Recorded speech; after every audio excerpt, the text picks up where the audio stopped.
Welcome back to 5 Wide, today's video, week one. Week one, Ryan. Finally, we're here. Running back rankings, top 24. So to give you guys the idea, if you knew, we did this last season, but what we'll do is we'll run through our top 24 on the week. We'll talk about some guys that were missing in the rankings.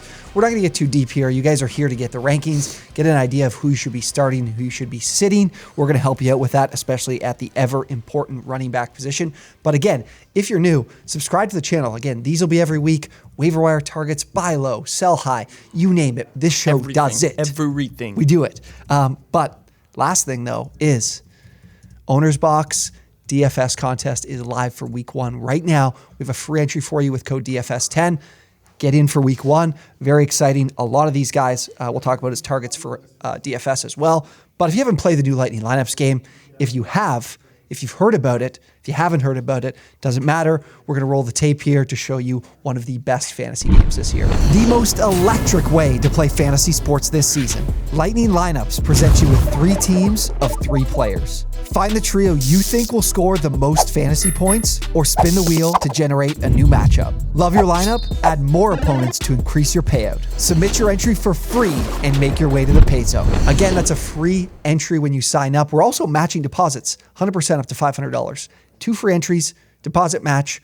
Nowhere better to play fantasy football this year. Sounds like $520 free to me. Some so free that's money. What it sounds like. So get on there. Link is down below to go sign up.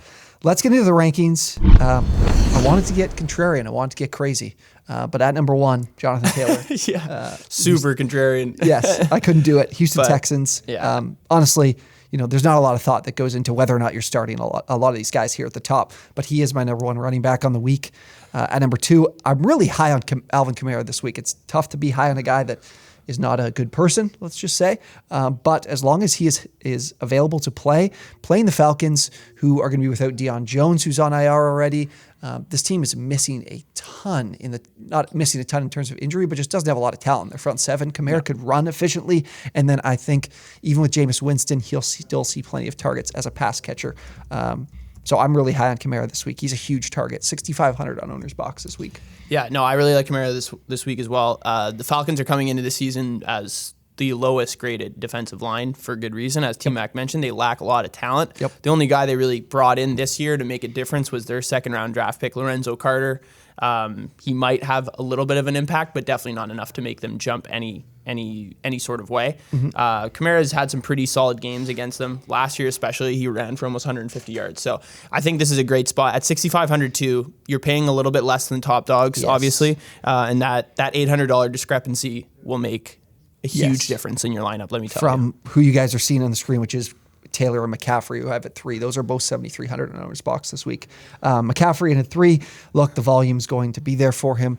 The matchup with Cleveland, I think Cleveland's going to be a pretty low scoring. Most of the games you'll see low totals this season, just with this team not having top tier quarterback play. I think the defense is going to have to show out, but McCaffrey and his volume is enough of excitement for me. And then Derrick Henry in at 4. I mean, not a lot to say about Henry. I think he's going to have ridiculous volume again this season, like he was on pace for last year. He was on pace for like 2,000 rushing yards. I'm pretty sure he's on pace for almost 400 carries. So I don't see that changing. Of the other 2 in the top 6, Mixon.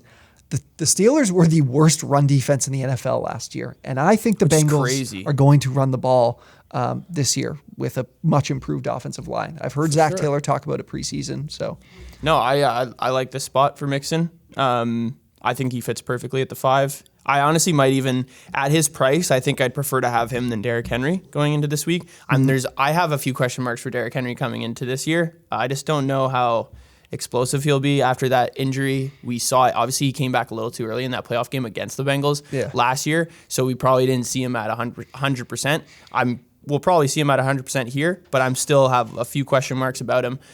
So that's why I think putting your stock into guys that are a little bit less and then just have a little bit of a better matchup definitely would be a smarter strategy. Yeah, okay, let's keep rolling here. The last guy of the top 6 is Nick Chubb. I think volume's going to be aplenty. Carolina, another team in terms of front 7 that shouldn't be anything you're worried about if you're starting Nick Chubb this week. So not too much to say on Chubb. I just think a lot of carries are coming his way early in the season. Okay, let's flip to the next 6 here. Austin Eckler and Javonte Williams, 2 players that I think are going. Eckler as the bona fide guy. I know Michelle comes in as someone they signed as a free agent. I think it takes some time until he's fully integrated into the offense. And even if he is the clear number 2 for those guys, I think Eckler still doesn't have too much impact on his value. Williams against Seattle. I think we're expecting. Yeah, I think I have Williams a little bit higher up in my mind just because of the matchup. The one thing is, like, we've looked at. I don't know if this will have any effect on Javonte Williams' performance, but like the game, like everyone is just hammering the Broncos in this game, which makes me think that the offense for the Broncos, for whatever reason, is going to have some sort of defect in the first week. It's going to stall. Yeah, it's Pete just going to stall. Remember, Pete Carroll knows Russell Wilson, if that means anything. Something like that. But the matchup is great because the Seahawks is the same thing as what I was talking about the Falcons. They lack an extreme amount of talent on the defensive line. Yeah. Barkley in at 9. The Titans, decent matchup for them. I don't think they can stack the box against this Giants team. I don't think they have as much talent in the secondary to really, be one-on-one with hopefully a healthy Kadarius Toney. I think Brian Dable helps this offense spread things out. So I think Saquon in a pretty decent matchup here will be solid this week for you, especially early on. I think they might lean a bit more on him just as they figure out the offense with, less talented Daniel Jones, no Stephon Diggs, Josh Allen for Dable. So it's about figuring things out with the offense he has now. Cook. So I have Cook at 10. So I've been thinking about this one a fair bit this week. Obviously, still top 10. There's nothing to think about. But I do think the Packers invested a lot in that front 7 in the draft with Wyatt and the other Georgia kid. I can't remember who it is, but both of them are linebackers that they added in the draft. So I think they will be. They didn't get Nakobe Dean, did they? Wasn't them? No, they didn't get Nakobe Dean. But I think they will be very good. I think they'll be very good against the run this year compared to last year. They were very bad. I shouldn't say very good. I think they'll be more middle of the pack to maybe pushing the top 10 because they made a clear investment in it. That's a team that I think bounces back. And then closing out the top 12, James Conner and Leonard Fournette. I think the Cardinals are a frisky dog this week. I'll be honest. I think the Cardinals have a chance to beat Kansas City in week 1. Conner is healthy. Whenever Conner's healthy, we know what he can do in terms of being able to punch the ball in the end zone and then getting the touches. Because I think Benjamin's going to be his number 2. Yeah. It seems like that's going to be the case. I like James Conner in that spot, especially at his current price, $6,200. Like that's a great price for a guy whose touchdown volume is really high, going up against a Chiefs defense that I think a lot of people don't really know how much worse this unit got over the offseason. Yep. They lost a lot of guys in the secondary, and even losing Melvin Ingram's huge for the run game. Like he was probably their highest graded PFF defensive player within that front 7, I guess you could say. At least against the run. Yeah, against the run for sure. So I think James Conner is in for a big day, especially the fact now that there's really no one behind him that can get there. I'm kind of high on the Cardinals offense all around this week. Fournette to close out the top 12. Not a lot here. Yeah. The Cowboys, I think this could be a high-scoring game again this year. Let's flip over to the next 6. Najee Harris going against the Bengals. The Bengals' run D wasn't great last year. It was a bottom-tier run defense, but they really stepped up in the playoffs. Yeah, they did they for sure. They burned a lot of bets last year in the playoffs because they thought they'd be a little bit worse. It's true. Like even Josh Jacobs didn't have a great game. Derrick Henry really didn't do too much when they played him. Cam Akers was booty in the Super Bowl. Chiefs, Clyde Edwards-Helaire, he wasn't really a factor either. So I'm still Harris, the volume's there. We move along. Antonio Gibson.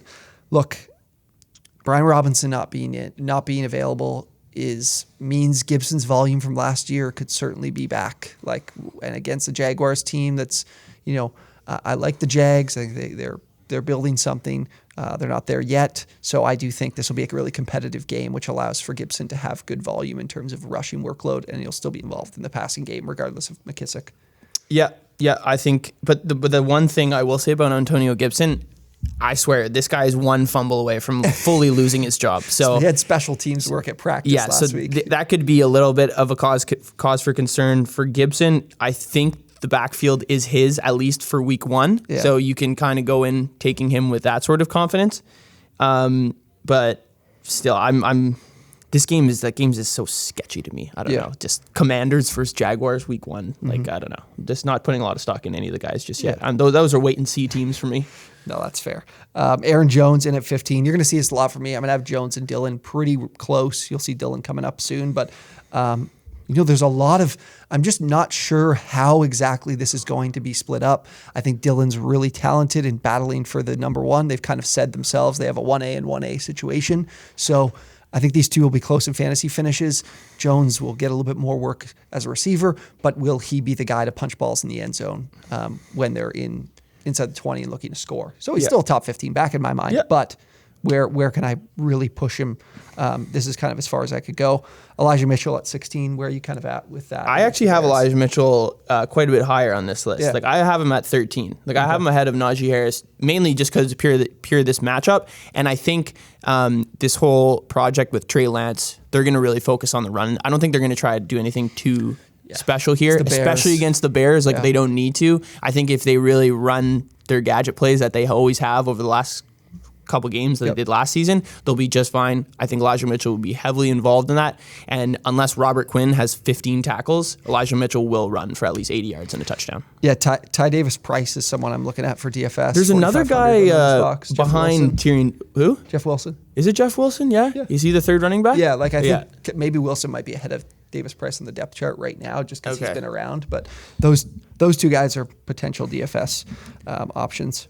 And then Rashad Penny, I have at 17. Look, I don't think Kenneth Walker's going to be ready. They're talking about him. He's doing better. But if Rashad Penny has this backfield alone in a Pete Carroll offense with Geno Smith at QB, like there could be significant volume for him here that makes him a lovely play for you if you guys were picking him up in your seventh, eighth round of your fantasy drafts. He's immediately, to me, an RB2 for the time being. The question is when Walker's back, how do they deploy these two? But you could just get him by himself. So I'm definitely starting him this week. Yeah, and if Penny has a good game the first 2 weeks with Walker out, like unfortunately for Walker, Penny might just run away with the backfield at this point. He'll get involved for sure, but it seems like if Penny does start off hot, he'll definitely get a much bigger bulk of the carry share or target share, whatever you want to call it. You guys are probably looking and waiting like, Tyler, what the fuck are you doing? You have DeAndre Swift at 18, your guy. You love DeAndre Swift. I was thinking the exact same thing. So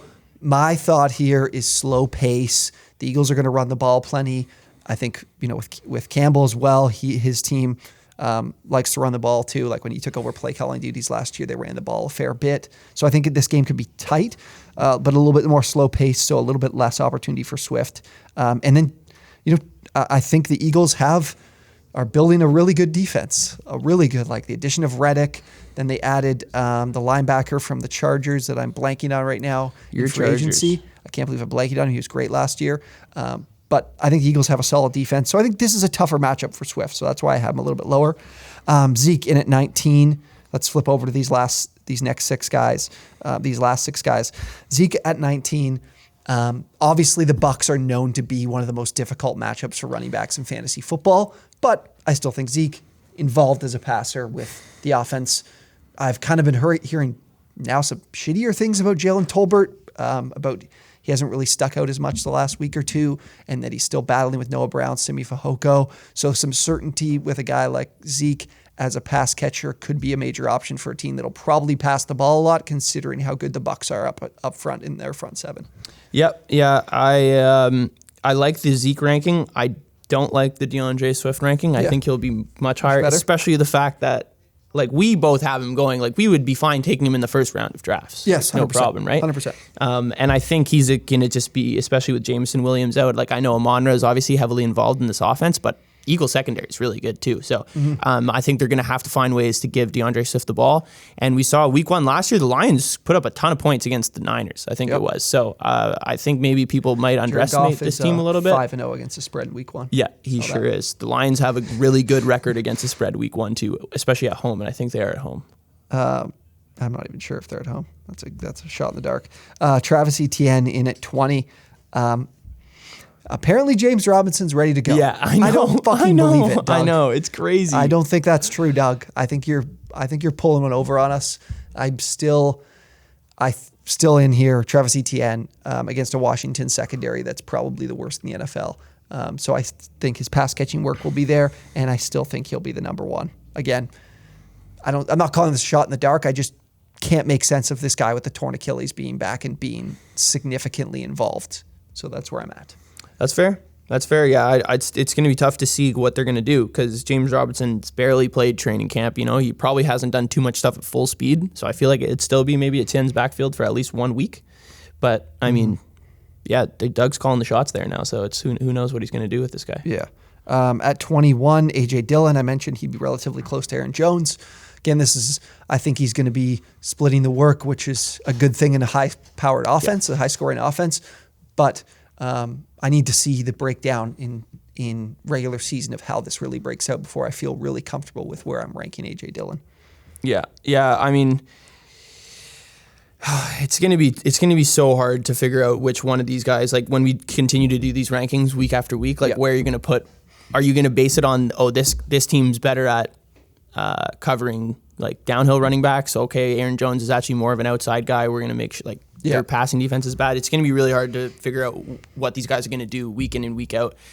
So I think this is a fair ranking for week one. Yeah, I don't know, but to be honest, starting running backs, even David Montgomery, I'm not high on this year. Damian Harris, I would put those guys ahead of A.J. Dillon right now. But yeah, I get what you're saying. No, I get it. Just because of I have a lot more certainty the fact that they are the RB1 and it's a little bit more clear. Yeah, so David Montgomery and Damian Harris at 22 and 23.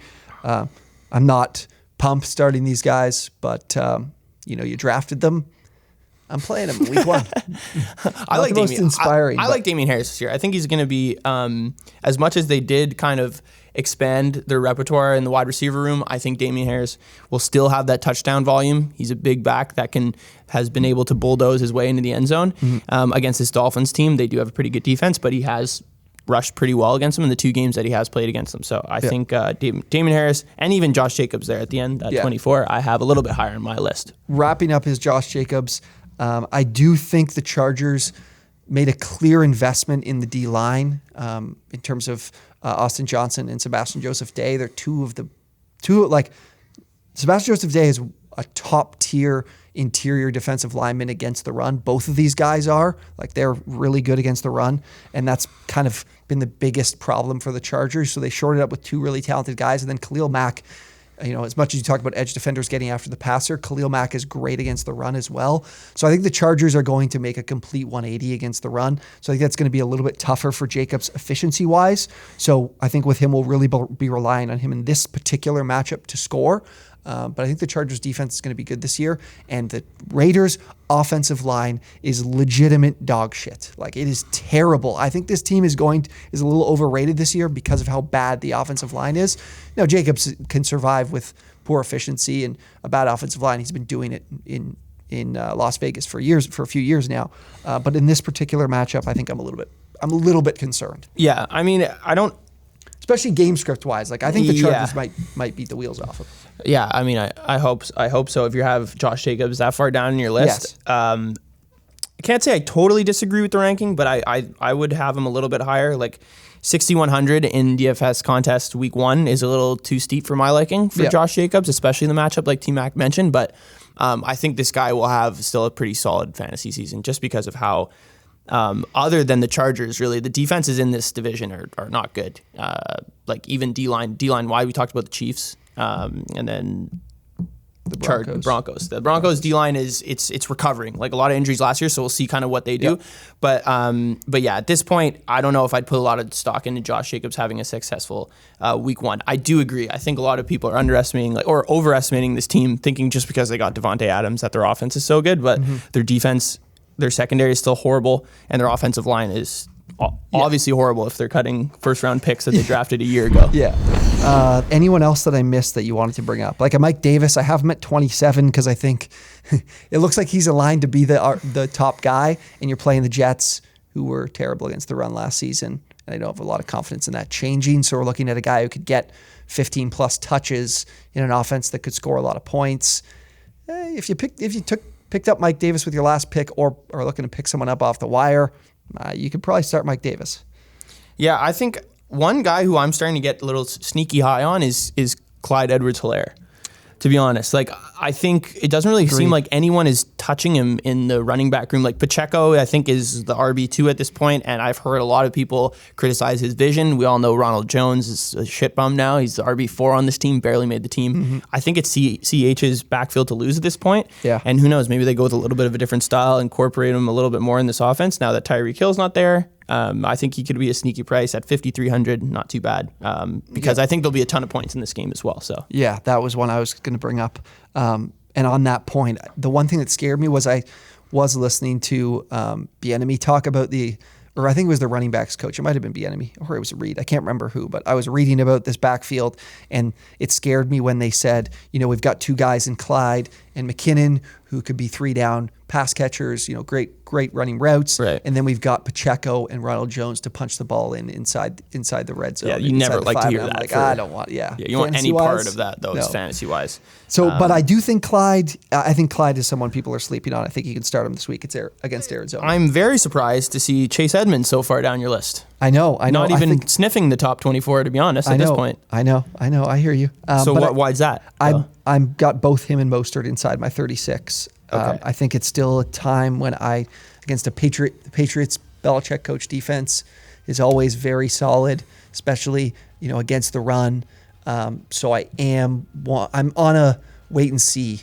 I think he's a great investment. I think he's going to return investment, but I do want to see, with the cut of Michelle, this could be Chase Edmonds off or backfield completely, but I do think Raheem Mostert is still someone to monitor. So I can play Chase, but if I have other, if you had 2 or 3 of these guys we mentioned in our top 24, I'm more likely to go with them just for this week particularly. Yeah, fair enough. All right. Love the rankings. Yeah, it's good to start talking matchups. Videos, Now I've got every matchup fully in my head. And I know. Somebody says Cleveland Browns, I say Carolina Panthers. I don't know what the spread is, but I know the games. Let me give you one. Vikings. Packers? Yes, sir. All right. Nice. If you guys enjoyed the video, be sure to let us know. Drop a like, comment down below. Let us know who we missed. And subscribe to the channel if you enjoyed. We'll be giving you everything you need to win your fantasy leagues all throughout the season. Thank you guys for watching, and we'll see you next time.